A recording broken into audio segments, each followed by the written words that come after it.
माझ्या आयुष्यातली एक घटना जर मी तुम्हाला सांगितली तर तुमचा विश्वास बसणार नाही. तुम्ही असं म्हणाल की तुमच्यासारखा लेखक, एवढा कथाकथनकार वगैरे ही असली गोष्ट कशी काय करू शकला. ते हातून घडलं एवढंच सांगतो. दुपारची वेळ होती. बसच्या रांकेत उभा होतो. बसेस काहीही केल्या येत नव्हत्या. जाम चिडलो होतो, घामाने हैराण झालो होतो. आणि तेवढ्यात माझं लक्ष समोर गेलं. एक सिनेमा कंपनीची गाडी उभी, शिड्या लावलेल्या आणि अमिताभ बच्चनचं मोठं पोस्टर वर लावण्याचं काम चाललेलं. त्या पोस्टरकडे माझं लक्ष गेलं. दुसरं पोस्टर फुटपाथला उभं केलेलं होतं. माझा इतका तोल गेला त्या क्षणी, कारण पोस्टरमधला अमिताभ माझ्याकडे बघून असा हॅ हॅ हॅ हसतोय असं मला वाटलं. मी मागचा पुढचा काही विचार केला नाही. रस्ता पळत पळत क्रॉस केला. शेजारी एक कलिंगडाची गाडी उभी होती. त्याच्यावर लांबलचक सुरी होती. ती सुरी मी ॲक्च्युली उचलली आणि अमिताभचा चेहरा त्या पोस्टरवरून फाडून काढला. आता कंपनीची माणसं काय गप्प बसतील मी एवढं केल्यावर. तिघा चौघांनी पटकन मला धरलं, कंपनीच्या गाडीत टाकलं आणि गाडी कंपनीकडे जाऊ लागली. आता मी हे असं का केलं, त्याला फार म्हणाल तर क्षुल्लक, म्हणाल तर मोठी कारणं आहेत. गेले अनेक दिवस आमच्या घरात अमिताभ अमिताभ आणि अमिताभ, दुसरा विषय नाही. वास्तविक मी खरं मला हे नाट्य, चित्रपट कला वगैरे ज्या ललित कला आहेत त्यांचा अतिशय नाद आहे, ओढ आहे, वेड आहे. पण गेल्या अनेक वर्षामध्ये मी सिनेमा पाहिलेला नाही. कारण पोस्टर्स पाहिल्यानंतर सिनेमा पाहायची आपली शामतच होत नाही हो. अहो सतत कुठला तरी एक असं एक उघडी पाठ टाकलेली बाई, नाही तर रिव्हॉल्वर रोखलेला माणूस. एक जमाना खरंच असा होता की ज्या वेळेला एखाद्या चित्रपटाकरता धावत जावं आणि चित्रपट बघावा. हल्ली फक्त उलट झाला आहे, चित्रपट बघून धावत सुटावं असे चित्रपट. अहो खरंच चांगल्या चित्रपटांचा जमाना आमच्या हयातीमध्ये आम्हाला बघायला मिळाला नाही. उत्तम क्रिकेट आम्हाला पाहायला मिळालं नाही. उत्तम नेते, उत्तम पुढारी, उत्तम लेखक भाळून जावं असं काय आहे. आणि कसे लिहिणारे आम्हीच आहोत.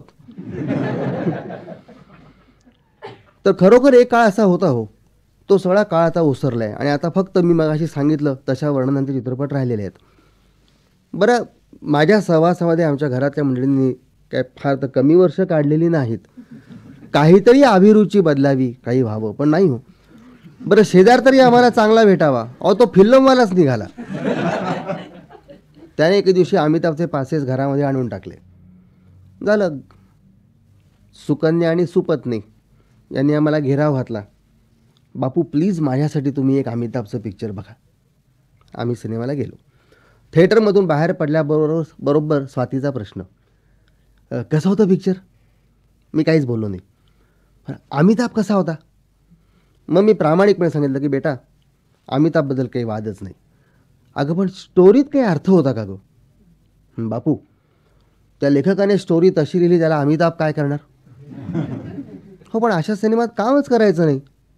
नाही नाही असं नाही, अमिताभचा काही दोष नाही. हे बघ बेटा, मी आहे लेखक, तेव्हा माझं पहिल्यांदा कथा कशी असते इकडे लक्ष असतं. अगं जेवायला गेल्यानंतर जेवणच चांगलं हवं, वाढपी कसा स्मार्ट होता.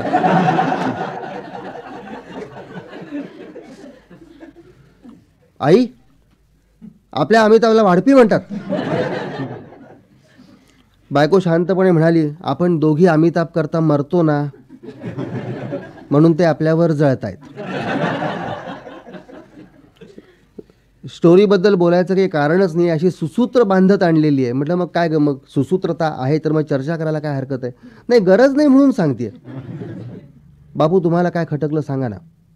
स्वाती, त्या अमिताभला काय ब्रेन ट्यूमर वगैरे होतो असं दाखवलं आहे का? हो. मग त्या ब्रेन ट्यूमर ऑपरेशनमध्ये तो मरणार असतो, मग म्हणून तो दरोडेखोराला पकडून देतो आणि 1 लाख रुपयाची आईकरता सोय करतो. अर्थातच तो जर ऑपरेशनमध्ये मरणार असेल तर मग आईची काही सोय करायला नको. म्हटलं हीच वास्तवता आहे का सांग, मला हेच एक्झॅक्टली पटलेलं नाही. अगं 2 वर्षापूर्वी जेव्हा मला हार्ट अटॅक आला होता तेव्हा रामन राघव सापडत नव्हता. तेव्हा मी म्युन्सिपाल्टीची नोकरी सोडून त्या रामन राघवच्या मागे पळत सुटलो असतो तर लोकांनी काय म्हटलं असतं अशा वेळेला? आता बघ सांगायला गेलं की टांगायला नेतील. अमिताभवर जळतात ना. म्हटलं जळण्याचा वगैरे हा काहीही प्रश्न नाही आहे. मला फक्त सांग ही वास्तवता. बापू हिंदी सिनेमा म्हटलं म्हणजे सगळंच गृहीत धरायचं असतं. म्हटलं बेटा हिंदी सिनेमा म्हटल्यानंतर मी सगळंच माफ केलेलं आहे. अमिताभसारख्या माणसावरती शस्त्रक्रिया करायला डॉक्टर तयार होत नसल्यामुळे अमिताभने आरशात बघून आपल्या मेंदूची शस्त्रक्रिया केली असं जरी दाखवलं असतं तरीही मी विश्वास ठेवला असता. यानंतर रस्त्यावरून घरी जाईपर्यंत आमचं काहीही बोलणं झालं नाही.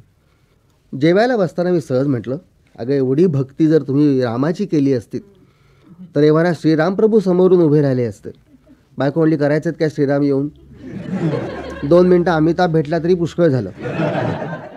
आई आयडिया, आपण असं सांगूया की 10 अवतार तू घेतलेलेच आहेस, तर 11वा अवतार तू अमिताभचाच घे. हो, त्याला सांगितलं पाहिजे की फुल व्हाईट ड्रेसमध्ये ये आणि दर्शन दे. रात्री झोपायच्या वेळेला मी सहज म्हटलं, आज काही कोणाचे टेलिफोन्स वगैरे? हो, तुमच्या प्रकाशकांचा फोन आला होता, एक नंबर देऊन ठेवला आहे, त्या नंबरवर उद्या फोन करायचा. लिहून ठेवला आहेस का? पाठ आहे. नवल आहे. आज टेलिफोन पाठ कसा काय झाला? सोप्पा तर होता, 472014. हा नंबर सोपा आहे. अहो म्हणजे काय झालं, मी अमर अकबर अँथनी 4 वेळा पाहिला, शोले 7 वेळा पाहिला, 47 झाले आणि 2014 हा अमिताभच्या मोटरचा नंबर आहे. दुसऱ्या दिवशी मी ऑफिसमध्ये आलो आणि सहज बोलता बोलता आमची स्टेनोग्राफर आहे उषा जोशी नावाची, तिला मी म्हणून गेलो की काल तुमचा तो अमिताभ आम्ही बघितला बरं का. अहो मी अमिताभला पाहिलं म्हटल्यानंतर ती हुई करून ओरडली. काय बाहेरचे हेड क्लार्क आमच्या केबिनमध्ये आले.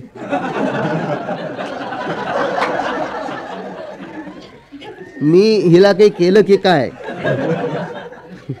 हे बघायला आले. मी हाताने त्यांना तसं काही नाही म्हणून सांगितलं. ते ताबडतोब निघून गेले आणि मग मी त्यांना विचारलं की तुम्ही अमिताभच्या फॅन दिसताय. मी एकटी नाही, आम्ही सगळ्या. म्हणजे कोण कोण? माझ्या घरात माझी 3 वर्षाची भाची आहे, तिथपासून 65 वर्षाची माझी आत्या आहे. आम्ही सगळ्याच. आमच्या भावाने प्रत्येकीला नावं ठेवली आहेत. कशी? धाकटी भाची आहे, तिला तो छोटा जपानी फॅन म्हणतो. माझं नाव उषा म्हणून मला उषा फॅन म्हणतो.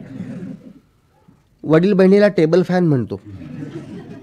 आईला सिलिंग फॅन म्हणतो. फक्त आत्याला काय म्हणायचं हे समजत नाही. मी चिडून म्हटलं एक्झॉस्ट फॅन म्हणा. अहो जेवायला बसल्यानंतर लंच आवरमध्ये पुन्हा हाच विषय. बाबूराव कुलकर्णी आले, जरा तडक फडक बोलणारा माणूस. त्याने मला विचारलं, काय तुम्हाला झालं की नाही अमिताभचं इन्फेक्शन? मला इम्पॉसिबल आहे. का तुमच्या घरात? हो आहे ना, आमचा पुतण्या, वय वर्ष 4. काय करतो? अहो तो तर हल्ली ए फॉर ॲपल वगैरे असं न म्हणता A for Amitabh, B for Babita, C for Chintu, D for Dharmendra, H for Hema Malini. तुम्ही काय करता अशा वेळेला? कानाखाली आवाज करतो. भाग्यवान आहात. पण बापू तुमच्या घरी हा असा काही प्रॉब्लेम नसेल. तुमच्याकडे नेहमी लेखक येणार, नाटककार येणार, पत्रकार, टीकाकार. तेव्हा मुळातच तुमचं वर्तुळ जरा वरच्या लेवलचं. बाबूराव असं तुम्हाला वाटतंय, पण आमच्या घरी आमची सौभाग्यवती आणि आमची सुकन्या दोन्ही गॉन केसेस आहेत. का? अहो तुम्हाला माहिती नाही बाबूराव, काय दुःख सांगू. आमच्या मुलीला 2 मिनिटाकरता का होईना पण अमिताभच्या बहिणीची भूमिका करायची आणि आमच्या सौभाग्यवतीनं अमिताभच्या आईची भूमिका. ह चला, बहीण आणखीन आई या भूमिकेत काय चार्म आहे? बाबूराव आमच्या सौभाग्यवती असं म्हणतात की संपूर्ण सिनेमात अमिताभ एकदा तरी मा असं करून मिठी मारेल की नाही. आणि छोकरी म्हणते की मी त्याला एकदम भाई म्हणून मिठी मारेन. वपू फॅमिलीला आवरा. तुला काय आवरा? तुला कानाखाली आवाज करायचा काय शक्य आहे का? म्हणून अहो तुम्हाला माहिती नाही बाबूराव, बायकोचं तर म्हणणं असं आहे की असे सीन्स घालून मीच एक अमिताभ करता गोष्ट लिहावी. वपू कल्पना काही वाईट नाही आहे. असं समजा की तुम्हाला अशी कथा लिहिण्याबद्दल जर 25,000 रुपये मिळाले आणि केवळ तुमची सौभाग्यवती आणि तुमची मुलगी असं नाही तर तुम्हालाही म्हणजे तिघांनाही जर त्या सिनेमात काम मिळालं आणि त्याचे 1,00,000 रुपये मिळाले तर विचार कराल? बाबूरावनी नुसता प्रश्न टाकून दिला, पण खरंच तो प्रश्न रात्रभर माझ्या डोक्यात घुमत होता. काय वेडीवाकडी स्वप्न पडत होती. अहो एका स्वप्नात तर अमिताभमध्ये बसलाय, आमची बायको एका बाजूला, मुलगी दुसऱ्या बाजूला, तिघही एकमेकांना मिठ्या मारून रडतायत आणि भिंतीवरच्या माझ्या फोटोला हार घातलेला आहे.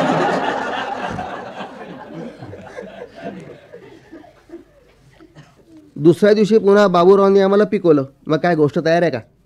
म्हटलं बाबूराव आम्ही त्यापेक्षा तुम्हीच छळताय. अरे पण काय बिघडलं काय अशी गोष्ट लिहिलीत तर? म्हटलं हो गोष्ट तयार आहे. लिहिली नाही. माझ्या नशिबी जर अशी गोष्ट लिहिण्याची पाळी आलीच तर मी असं करायचं ठरवलेलं आहे की अमिताभची आई त्याला लहानपणीच सोडून गेलेली आहे आणि तो धक्का सहन न होऊन अमिताभची बहीण आफ्रिकेच्या जंगलात परागंदा झालेली आहे आणि ती गाणी गात हिंडती आहे. संपलं. हे फिल्मवाले तुमची स्टोरी घेतील आणि त्याच्यामध्ये त्यांना हवे ते बदल करतील. म्हणजे कसे?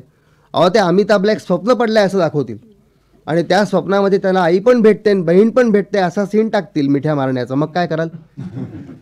स्वप्नातच ना. अरे बापू मी तुम्हाला शिकवायला पाहिजे का? अहो स्वप्नातला सीन जरी करायचा असला तरी प्रत्यक्षात एक एकदा मिठी मारावीच लागते. बाबूराव छळू नका. मग काय नाही. आणि गंमत सांगतो, या गप्पा गोष्टी आमच्या सहज ऑफिसमध्ये चालल्या होत्या. एके दिवशी संध्याकाळी घरी आलो तर ताबडतोब घरी आल्याबरोबर बाईसाहेब शेजारी येऊन बसल्या. मुलगी ह्या बाजूला येऊन बसली. अतिशय प्रेमळ आवाजात मला बायकोने विचारलं, किती आजकाल तुम्ही दमल्यासारखे दिसता. मी म्हटलं तुला आज समजलं? मी लग्न झाल्यापासून असा दिसतोय. बरं एवढं घरामध्ये गोड वातावरण काय ह्याची काही कल्पना आहे ना. आणि मग स्वातीने उलगडा केला, बापू एक रिक्वेस्ट करू. कशाबद्दल आहे? 5च मिनिटाचं शूटिंग आपल्या घरात घ्यायची परवानगी द्याल? कुणाला हवी आहे का कंपनीला? कशा करता पण? आणि आपलंच घर काय त्यांना आवडलं? हे फिल्मवाल्यांना नेहमी दुसऱ्यांची घरं कशी काय आवडतात?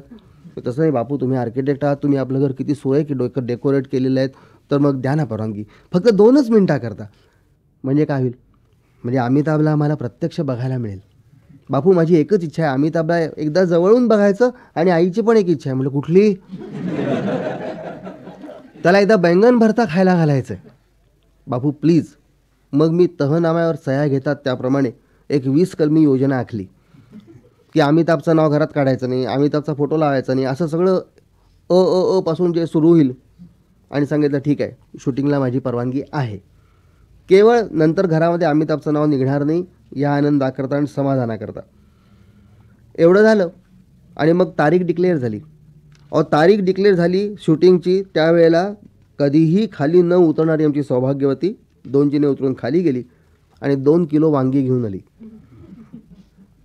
सकाळ वांग्याच्या भरताच्या वासाने दरवळून निघाली आणि तासाने निरोप आला की शूटिंग कॅन्सल झालं आहे. तुम्ही हसताय ते 2 किलो वांग्याचं भरीत मी 5 दिवस खात होतो. सकाळी ब्रेकफास्टला भरीत, दुपारी लंचला भरीत, संध्याकाळी परत भरीत, रात्री भरीत. डोक्यावर इतका परिणाम झाला माझ्या, एके दिवशी रात्री मी झोपेतच भरता म्हणून ओरडत उठलो होतो. कॅन्सल झालेलं शूटिंग पुन्हा 8 दिवसानंतर ठरलं. 8वा दिवस कंपनीत सगळी माणसं आली. त्यांनी एकदा आमचं घर बघितलं, कुठे कुठे काय काय परत करायला लागतील हे सांगितलं. नंतर सगळे लोक निघून गेले. संध्याकाळी मी जेव्हा घरी आलो तर अमिताभचा 6 फूट 3 इंच उंचीचा प्लॅस्टर ऑफ पॅरिसचा पुतळा आमच्या खोलीमध्ये मध्यभागी ठेवलेला. म्हटलं हा काय प्रकार आहे? बापू आपण त्यांना शूटिंगची परवानगी दिली ना, म्हणून हा पुतळा ते आपल्याला बक्षीस देणार आहेत. हा ठेवायचा कुठे? काय इथे काय वाईट दिसतो का? म्हटलं काय ट्रॅफिक आहे लँड आहे काय घरामध्ये? रात्री गाद्या कशा घालायच्या? काय नाही, रोज तो पुतळा कोपऱ्यामध्ये सरकवायचा, त्यात काय मोठंसं. हे बोलणं होईपर्यंत बाईसाहेब बाहेर आल्या. या 2 गोळ्या घ्या. कशा करता?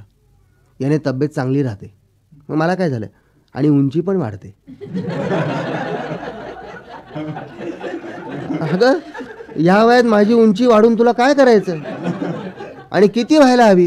कमीत कमी ह्या पुतळ्या एवढी व्हायला हवी.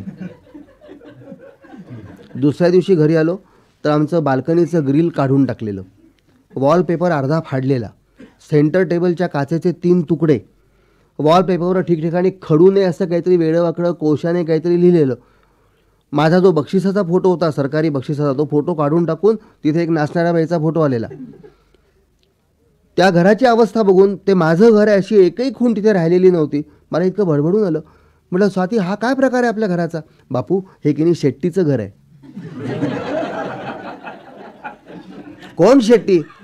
बापू असं काय करता तुम्ही? त्याला सिनेमा, हा तो तुळतुळीत गोट्याचा शेट्टी की ज्याला 22व्या मजल्यावरनं 40 वेळा फेकला, 2 ट्रक्सच्या मध्ये चिरला. कड्यावरनं लोटून दिलं तरी जो मरत नाही तो. हो बापू, त्याची आणखीन अमिताभची या घरात फायटिंग आहे. आणि किती 2च मिनिटाचा सीन आहे. म्हणजे अमिताभचा नोकर दरवाजा उघडतो, शेट्टी दार उघडायला धावतो, नोकर बाजूला होतो आणि मग शेट्टी त्याला एक फाईट ठेवून देतो. मग अमिताभ त्याच्या अंगावरती उलटतो. एवढंच आहे बापू. आणि शेवटी अमिताभ ह्या गॅलरीतून शेट्टीला बाहेर फेकून देतो म्हणून तिथलं ग्रिल काढलं आहे. हो, त्या ग्रिलला 1200 रुपये खर्च आला आहे. ते पण ते सगळं पहिल्यासारखं करून देणार आहेत. दुसऱ्या दिवशी हे काय ते 2-3 मिनिटाचा शॉट करता जो काय सबंध दिवस आमचा जाणार होता, तरीसुद्धा मी घरामध्ये नसल्यामुळे मला त्याचं फारसं काही वाटत नव्हतं. संध्याकाळी मी कामावरनं घरी आलो की तोपर्यंत सगळं संपलेलं असेल असं वाटलं. पण कसलं काय हो, अहो समोर जवळजवळ 2,000 ते 3,000 लोकांचा लोंढा आमच्या घरापासून थेट रस्त्यापर्यंत आलेला. पोलीसच्या 4 जीप्स, एक मोठी गाडी. नंतर मला समजलं की घरात शूटिंग चालू आहे. बऱ्याच लोकांना समजलं म्हणून हा सगळा प्रकार. अहो मला माझ्या घरापर्यंत लोकांनी जाऊन दिलं नाही हो. मी 3दा दरवाजापर्यंत गेलो, आगे कहा जाता म्हणून मलाच लोकांनी ढकलून. शेवटी पोलीसच्या मदतीने मी त्या घरामध्ये गेलो. दार उघडलं तर घराची अवस्था खरंच बघवत नव्हती. सगळीकडे ती वायर्सची भेंडोळी पडलेली होती. मोठाले फ्लडलाईट्स लागलेले होते. तो बुमबन वगैरे जे काय म्हणतात मंडळी, ते साऊंड इफेक्ट्स करता काहीतरी चाललेलं होतं. एका साईडला टेप रेकॉर्डर पडला होता. तो शेट्टी तिकडे दातोट खात उभा होता. त्याच्या डोक्यानं असे रक्ताचे ओघळ वगैरे आलेले. या सगळ्यातून म्हणजे मला वाटलं हे मी मोकळा झालो, पण नाही हो. आज जाऊन चौकशी केली, मग खरा प्रॉब्लेम समजला. बापू, शेट्टीच्या नोकराचं काम करणारा मनुष्यच आलेला नाही आहे म्हणून सगळं शूटिंग अडलं आहे. बापू एक काम करता? काय करू? बापू तुम्ही 2 मिनटं तेवढा रोल करा की, आणि अमिताभची थप्पड खाऊ. लगेच बाईसाहेब पुढे आल्या. मी म्हणते मेले बिघडलं काय? एक थप्पड खाल्लीत अमिताभची, आणि ती अमिताभची थप्पड आहे, ती काय ऑर्डिनरी माणसाची आहे का? मी बाहेर आलो. त्या प्रोडक्शन मॅनेजरला विचारलं की तुमचा तमाशा किती दिवस चालणार आणि किती वेळ? त्याने शांतपणे सांगितलं, ये कंटिन्यूटी का सीन है, ये 8 दिन ऐसा ही रखना पडेगा. मग खलास झालो. म्हटलं कंटिन्यूटी वगैरे गेली जहन्नममध्ये, मला संध्याकाळी माझं घर रिकामं हवं. मग त्याने रिक्वेस्ट केली, केवळ माझं घर मला संध्याकाळी रिकामं मिळावं म्हणून तो रोल करायचं मी मान्य केलं. आणि मग 3 रिहर्सल्स झाल्या. कुठपासून चालत याचं, दरवाजा कसा उघडायचा, त्याने फाईट कशी मारायची. मी आतून टरकलो होतो, पण त्या माणसाने मला सांगितलं की ही फाईट डमी असते, काही खरी मारत नाहीत, नुसती अशी ॲक्शन असते, आणि तेवढ्यात आम्हाला जे काय आवाज वगैरे इफेक्ट द्यायचा तो आम्ही देऊ, तुम्ही काही घाबरू नका. आणि मग ॲक्च्युअल शूटिंगला सुरुवात झाली. Light on, sound go, camera go, clap, हे सगळं झालं. आणखी मी दरवाजा उघडण्याकरता पुढे झालो. मी दार उघडलं. अमिताभची मूठ अशी इथे कुठेतरी कपाळापर्यंत आल्याचं मला आठवतं. पुढचं काहीच आठवत नाही. शुद्धीवर आलो तेव्हा घरातली सगळी मंडळी निघून गेलेली होती. घर त्यातल्या त्यात आवरलेलं होतं. बोलता का येत नाही म्हणून माझा हात गालफडाकडे गेला तेव्हा कळलं की आपला एक दात गेलेला आहे. 2 दिवसाने सूज उतरल्यावर आम्ही डेंटिस्टकडे. डेंटिस्टने एकूण परिस्थिती बघितली आणि सांगितलं दात काही संपूर्ण तुटलेला नाही आहे, अर्धा आतच राहिलेला आहे. म्हटलं ठीक आहे, आता करा जे तुम्हाला जे काय करायचं आहे ते. डेंटिस्टने 2 मिनिटात मला इंजेक्शन देऊन तो दात असा उपसून बाहेर काढला. तो दात काढल्याबरोबर बाई म्हणतात, अहो तो फेकू नका हां.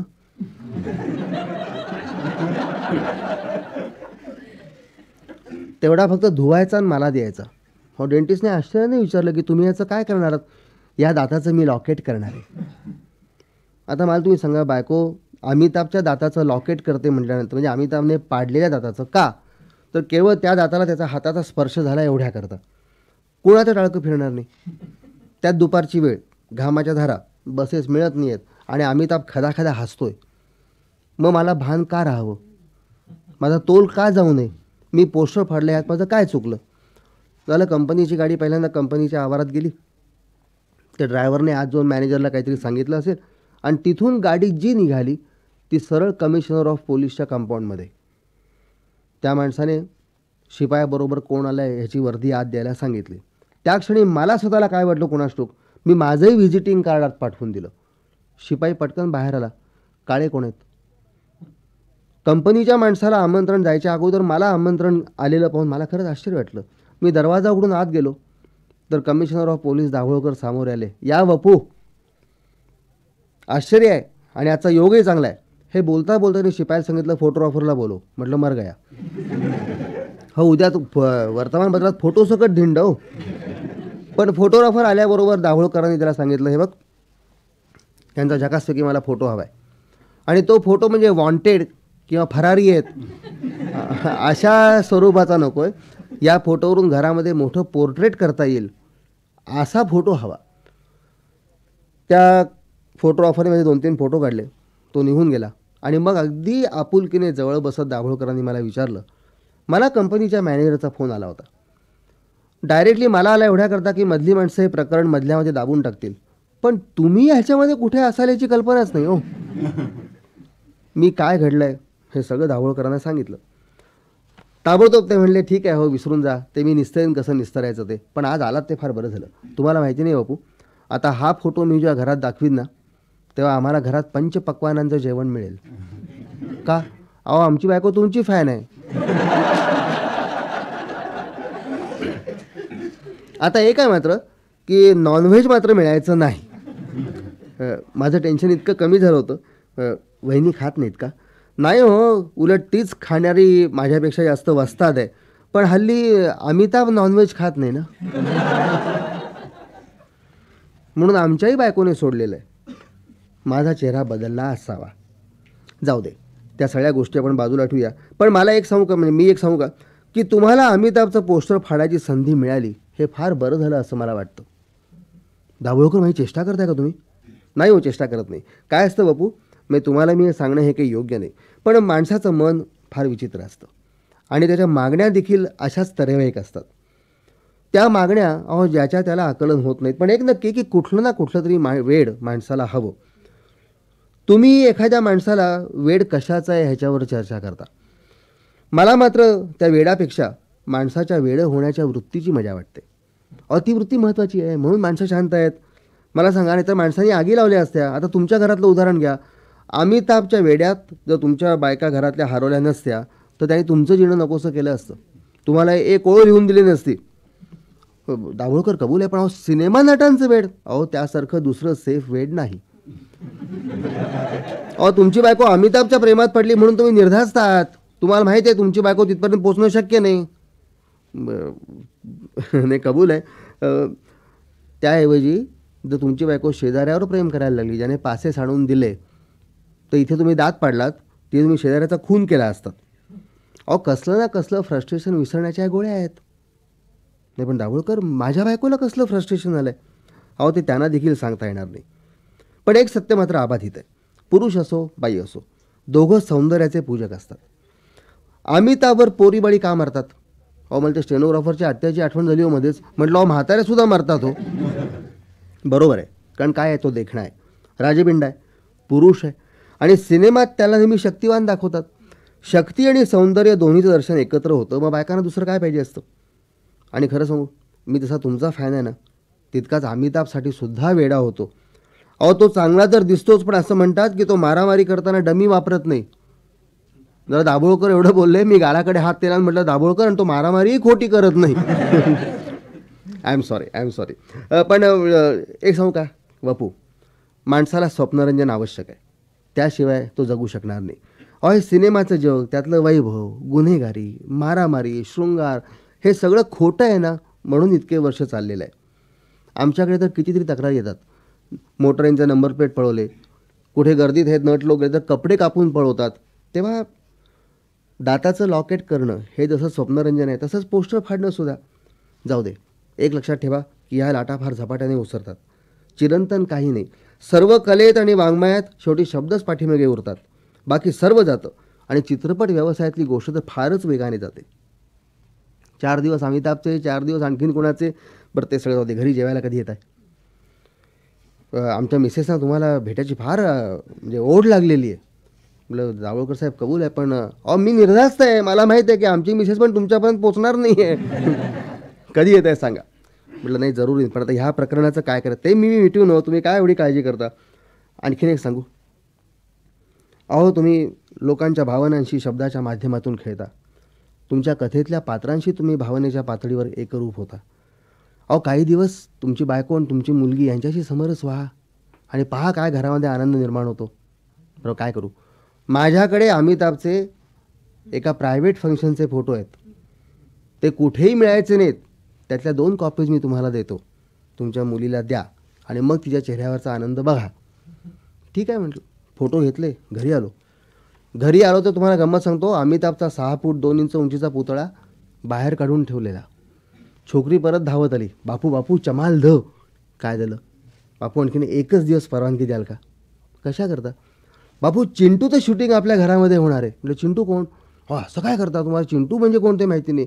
ते मी तुम्हाला नंतर सांगेन. पण इतका परवानगी देता? मी गालफाडाकडे हात नेला. म्हटलं परवानगी जरूर देतो. त्याच्या गड्याचंही काम करतो. तो मारणार असेल तर मारही खायला मी तयार आहे. कारण अजून माझे उरलेले 31 दात शाबूत आहेत.